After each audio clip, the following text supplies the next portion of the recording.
Okay, so here's a scenario. You're on a physical pen test or a physical security audit, and you come across a door with a key on it, a keyway that looks very similar to that shown in this picture. You don't want to look too suspicious while you're checking it out. There's nothing identifying on the outside. You can't remove the escutcheons because you'd risk looking a bit too suspicious having a nose around that's close. But you want to get as much information about the lock and the keyway before you head off to make a bit of a plan of attack. So this is where I'm going to introduce a tool that I use from time to time for taking a look inside keyways. It's actually a tool that retails for about 15-20 quid on Amazon, and it's for looking inside the keyways of more complex locks. It's actually intended for looking inside your ear to help remove earwax from your ear. So if you're looking on Amazon, look for ear camera. I think you'll find it under. Now the quality of the camera itself, when it's not inside a tight space like a keyway or an ear, is actually very bad quality. But as soon as you get it into a tight space, it gives you a really good level of clarity as to what's inside that area. So what we're going to do is have a look inside a few of these cylinders now. So we can get an idea of what's inside them, see the sort of detail you get from them. As you'll see, the camera itself is very discreet. So if we look inside this Ultion, we can see that the only countermeasures inside the keyway are pins. So all you've got to do is pick the pins. So you're able to go away, do a bit of research on the best way of bypassing those pins. Whereas if we look inside the Yale cylinder here, the Freestar Yale, we can see we've got sliders and we've got pins. So you know that when you come back, you've got to come back with the right tools for bypassing the locks on the doors you need to open. So again, much like the Yale, you've got the Apex 3-star. Again, it's got pins, it's got sliders, slightly nearer the front of the keyway. But again, it means you can prepare and try and work out the manufacturer if there's no manufacturer marks on the outside. I mean, there's a number of uses for it. Besides looking into keyways to try and work it out, you can use it for tight space detailed troubleshooting.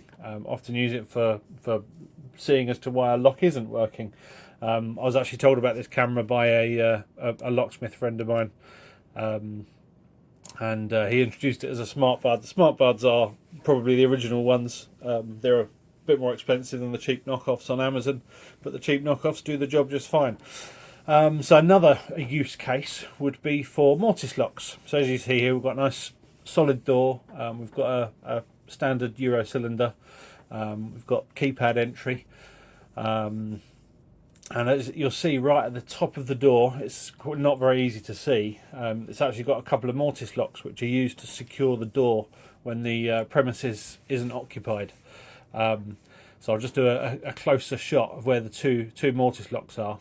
Now, how do you identify what locks are inside there to look at possible bypass options without looking too suspicious? Again, you can use the ear camera.